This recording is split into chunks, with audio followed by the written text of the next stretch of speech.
Hey, what's up everyone? This is Silver Slayer. Thank you for tuning into this video. There are a lot of different ways you can invest into silver. There's bullion, numismatics, there's poured silver, there's generic silver, there's constitutional silver, slabbed coins, there's semi-numismatic or high premium silver. So there's a lot of variety. And with that said, it really does depend upon the individual and which is the best strategy for you. Some people have different buying time frames, different selling time frames, different financial situations, and different exit strategies. So it is a very individual investment. So today we're going to be talking about the best silver to stack in 2020, but it does depend upon yourself. Now, I'm going to be comparing it to myself because that's all I can tell. That's all I can give is my experience and kind of where my strategy is going to lead me, and if you can relate to some extent, or maybe you can just pick apart, the main points that I'm making and apply it to your own strategy. So hopefully by the end of this video you will have a better understanding. So anyways, please make sure to smash that like button. Make sure you subscribe if you're new. This is my second channel. My main channel should be getting back up and running soon, so hopefully you guys will see me over there as well. But anyways, let's jump into it.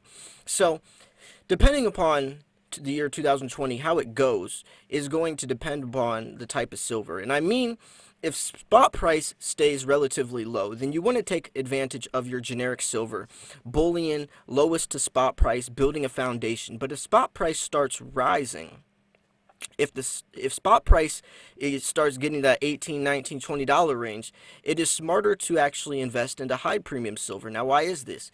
Well, because high premium silver, or your pandas or kookaburras, they stay around the same price regardless of what spot price is. So if spot price gets to that $20 range, even if your pandas were maybe, $29 when spot price is $15, they'll still be around $29 if spot price rises. So if you could take advantage of that, especially since a lot of people do like buying all through the year, regardless of what spot price is, you can pick and choose when the certain types of silver is that you are stacking to where the time frame is that you're buying. So that's something that's a very good key, because a lot of times when silver does start appreciating in value, it actually gains more people more people's attention, and they actually start buying more. Usually you're supposed to buy low and sell high, but most people actually buy high and sell low. Most people are buying silver when it's highest, because that's when it's talked about so heavily in the community. So many YouTube videos, so many news articles, blogs, your friends and family are talking about, oh, you hear silver's up?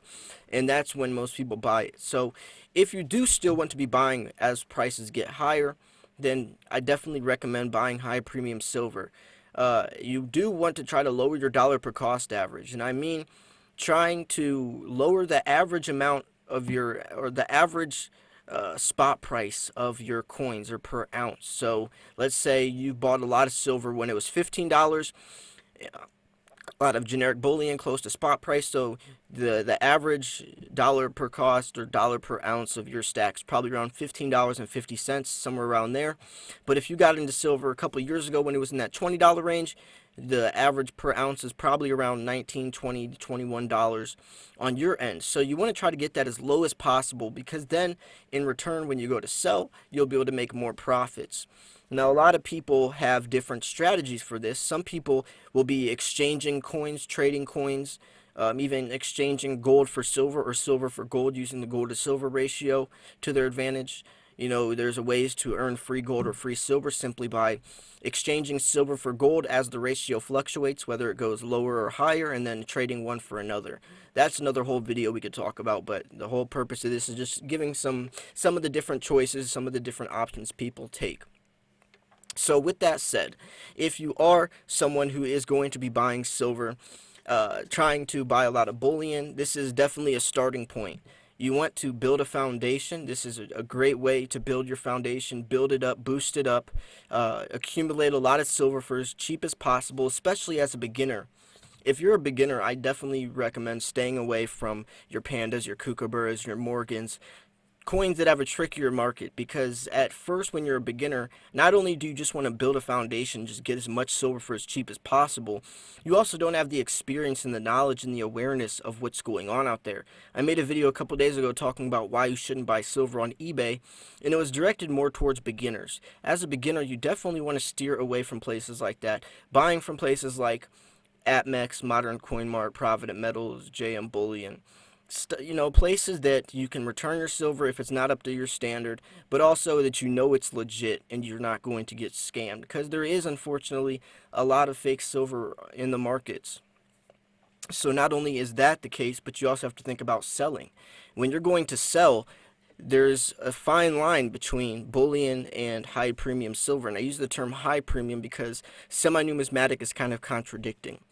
So if you're going to sell, let's say silver starts to rise to this $20 range and you're thinking about selling, where are you going to sell to and what type of silver are you going to sell? This is going to depend upon each other. If you're selling your bullion, then yes, go to your local coin shops. Sell it. You can get the cash in hand. You get to, you don't have to wait for your money to come through on PayPal. You don't have to pay the eBay fees, the PayPal fees. You don't have to worry about shipping, taking all the pictures per listing, all of that goes along with that. It's a lot of baggage. But if you are going to be doing that route, the hard work will pay off.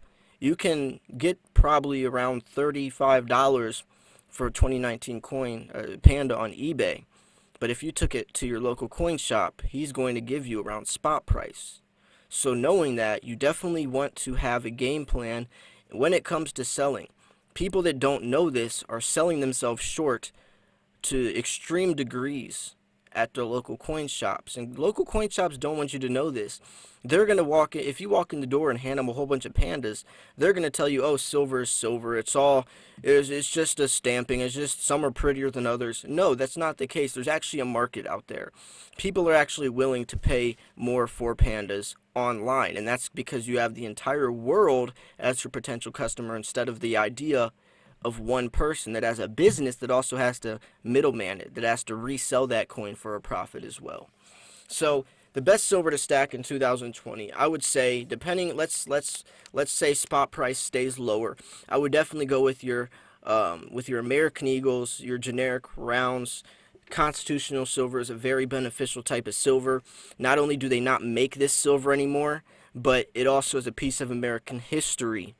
And these coins have key dates. They don't make this stuff anymore. They stopped making it in 1965. Some of them, like Morgan's or other coins, stopped making it. They stopped making these in 1921. So it almost will grow a numismatic value. Like nowadays, Morgan's are almost a numismatic coin. In constitutional silver, your Mercury dimes are going to fall in that same type of category because they're becoming less and less common. They're more scarce nowadays. And then think about in 20, 30, 40 years, Mercury dimes are going to be just as rare as your Morgans, and there's going to grow numismatic value in return. If you are holding them, you'll be able to sell them for a higher profit. So there's definitely a lot of potential with some types of silver, and you can get it for cheap. It's a great way to store fractional silver without having to pay the premiums that you do on your generic fractional rounds. So it's just something to think about, some food for thought. When it comes to, let's say, silver prices do start to rise and it gains traction, take advantage of your pandas, your kookaburras, coins that the design changes every single year. This grows collector value. You do have to keep in mind that when you are storing these coins, that you have to pay for the capsules and the coin tubes, or wearing gloves, because if the condition's ruined, you will not get the condition back. That's something that a lot of people fall victim to. If your coin gets scratched, you will not be able to sell that coin for the same premium that you would if the coin was in BU or brilliant uncirculated or perfect condition. So things to think about. It really does depend upon the individual, like I said earlier in the video.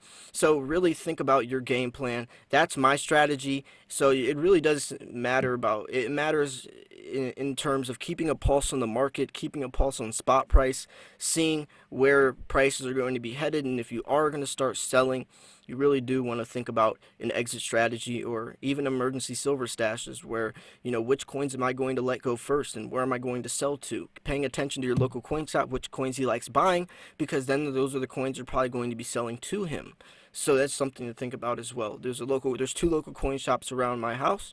One of them is more of a numismatic coin shop. The other one's more of a bullion. So I definitely would be keeping that in mind when I go to sell to them, because the amount that I get back in return, or how much profit I make, is drastically going to matter about that. So pay attention to that stuff as well. You can also learn a lot from your local coin shop. So thank you guys so much for tuning into this video.